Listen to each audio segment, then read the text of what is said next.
ሰላም ጤና ይስጥልን እንደምንቆያችሁ የቢቲ ዲያስፖራ ዜና ትንታኔ ቤተሰቦቻችን ባለፈው በቲፒኤስ በጊዜያዊ የደህንነት ከለላ ማዕቀፍ አማካኝነት የትራምፕ አስተዳደር የወሰነውን ውሳኔ ኢትዮጵያን፣ ሶማሊያን፣ ሄይቲን የመሰሉ ሀገራትን ያገለለበትን ውሳኔ የተመለከተ ጉዳይ ስናጋራችሁ ቆይተናል። የትራምፕ አስተዳደር አዳዲስ መመሪያዎች በተለይ በስደተኞች ላይ ያሉትን ጫናዎች እያነሳን እንቀጥላለን። ዛሬ ትኩረታችንን እዚህ ላይ እናደርጋለን። ይህንን ጉዳይ ባለፈው ካነሳን በኋላም አንድ መልእክት ደርሶኝ ነበር።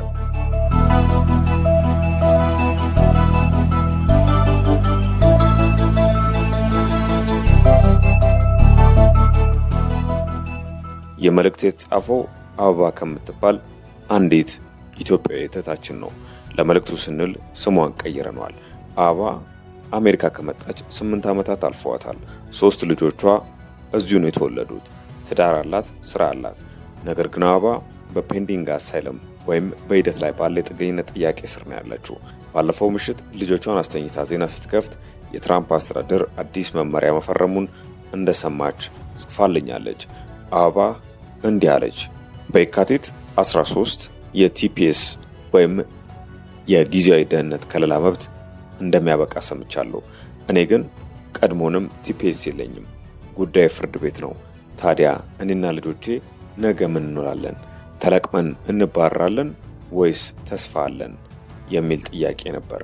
ይህ የአበባ ጥያቄ የብዙ ሺዎች ኢትዮጵያውያንም ጥያቄ ነው። ብዙዎቻችሁ ቲፒኤስ የላችሁም።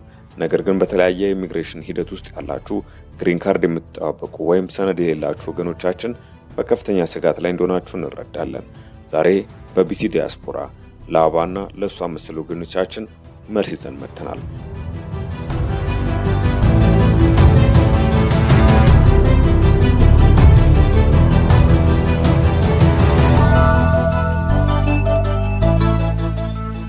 ከቲፒኤስ ውጭ ያላችሁ የትራምፕ አዲሱ መመሪያ በቀጥታ እናንተን እንዴት እንደሚነካ፣ ስጋቱ የት ጋር እንደሆነና ተስፋው ደግሞ የት ጋር እንዳለ በዝርዝር እንመለከታለን። መደናገጥ መፍትሄ አይሆንም፣ መረጃ ግን ነፃ ያወጣል። እስከ መጨረሻው አብራችሁ እንድትቆዩ እንጋብዛችኋለን። በባለፈው ቪዲዮአችን ስለ ቲፒኤስ መቋረጥ ያቀረብነው መረጃ ብዙዎቻችሁን እንደረዳ ተገንዝበናል። ሆኖም እኛ በቲፒኤስ ስር ያሉንን ሰዎችስ እጣ ፋንታችን ምን ይሆን የሚሉ ጥያቄ ውስጥ ገብተው ይገኛሉ።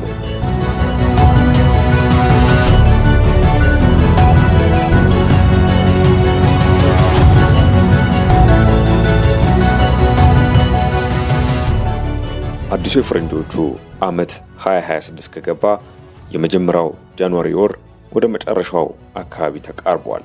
የትራምፕ አስተዳደር ስልጣን ከያዘ 1 ዓመት ብቻ ቢሆነውም በኢሚግሬሽን ላይ እየወጡ ያሉ ኤክስኪዩቲቭ ኦርደርስ ወይም የትራምፕ አስተዳደር በፕሬዝዳንቱ አማካኝነት የሚያሳልፋቸው የቀጥታ ውሳኔዎች ወይም መመሪያዎች ግን በጣም ፈጣንና ጠንካራ ሆነዋል። ዛሬ ከቲፒኤስ ውጭ ባሉ የጥገኝነት ጥያቄ ወይም አሳይለም ሲከርስ ላይ ባላችሁ፣ የቤተሰብ ጥሪ ፋሚሊ ፒቲሽን እየጠበቃችሁ ባላችሁ፣ የግሪን ካርድ ባለቤቶች ላይና ሰነድ አልባ አንዶኪመንትድ በሆኑ ወገኖቻችን ላይ የሚመጡትን ለውጦች በሰፊው እንመለከታለን። እስከ መጨረሻው አብራችሁ እንድትቆዩ እንጋብዛችኋለን። ምክንያቱም እያንዳንዱ ነጥብ በአሜሪካ ቆይታችሁ ላይ ቀጥተኛ ተጽዕኖ ስላለው ነው።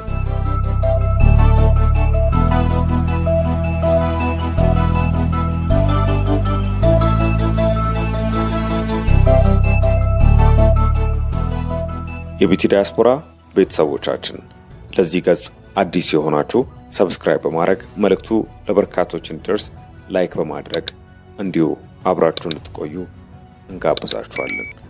አስቀድመን የምናየው የጥገኝነት ጥያቄ አዳዲስ ፈተናዎችን ነው።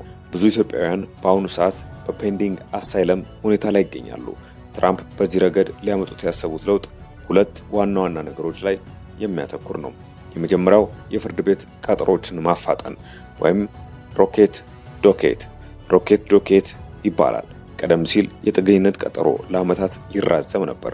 አዲሱ መመሪያ ግን የኢሚግሬሽን ዳኞችን ቁጥር በመጨመር ጉዳዮች በፍጥነት እንዲወሰኑ ያደርጋል።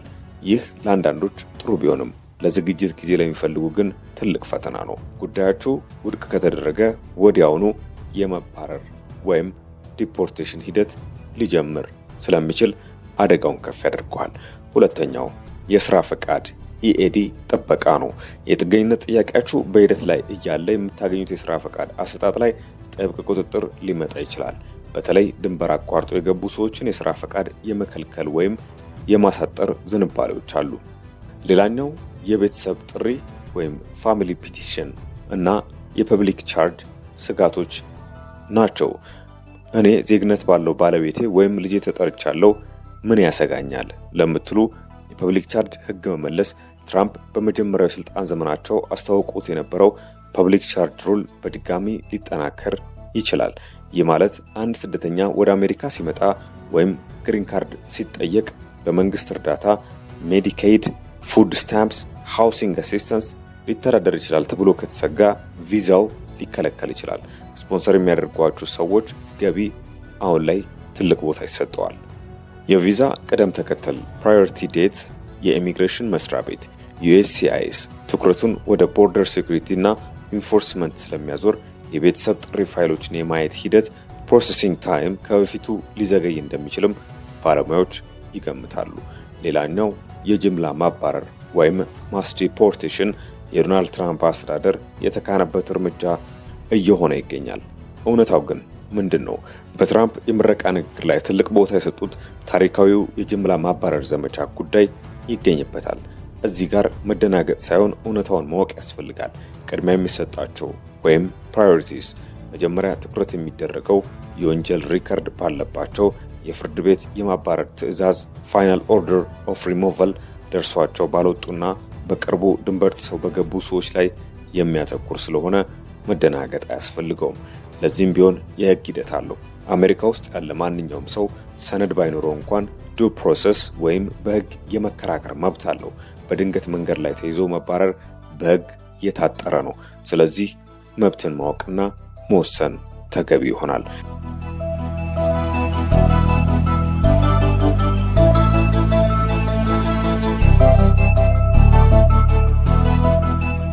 ቀጣዩ እርምጃ ምን እናርግ የሚለው ነው። አሁን ተስፋ ከመቁረጥ ይልቅ ወደ ተግባር የምንገባበት ሰዓት ነው። ቀጥለን የምናነሳቸውን 4 ነጥቦች ልብ ማለት ያስፈልጋል። ሰነዶቻችሁን አደራጁ። ይህ በደንብ ሊታሰብበት ይገባል። ሰነዶቻችሁን አደራጁ። ፓስፖርት፣ የልደት፣ የምስክር ወረቀት፣ የጋብቻ ሰነድና ማንኛውም ከኢሚግሬሽን ጋር የተያያዘ ደብዳቤ በአንድ አስተማማኝ ቦታ መኖሩን እርግጠኛ መሆን ያስፈልጋል። ሌላኛው እና ከፍተኛ ጥንቃቄ የሚፈልገው ጉዳይ ከወንጀል በፍጹም መራቅ ነው። ከየትኛውም ወንጀል ራቁ። አሁን ባለው ሁኔታ ትናንሽ የሚመስሉ ጥፋቶች ለምሳሌ DUI ወይም የትራፊክ ግጭቶች ለኢሚግሬሽን መባረር ሰበብ ሊሆኑ ይችላሉ። እጅግ ጥንቃቄ ማድረግ ያስፈልጋል። የህግ ባለሙያ ማማከር ወሳኙ ጉዳይ ነው። ወሬ ከመስማት ይልቅ ፈቃድ ካለው ጠበቃ ጋር የራሳችሁን ስቴተስ መገምገም ያሻል። አሁን ያላችሁበት ሁኔታ ወደ ሌላ የተሻለ አማራጭ የሚቀየርበት መንገድ ካለ ፈጥናችሁ ተጠቀሙበት። ሌላው በጣም አስፈላጊ ጉዳይ ለማህበረሰቡ ድጋፍ መስጠት ነው። ይህ ጊዜ ኢትዮጵያውያን የምንረዳዳበት እንጂ የምንጠፋፋበት አይደለም። መረጃን በማካፈል ወገን ለወገን መረዳዳት ይገባዋል።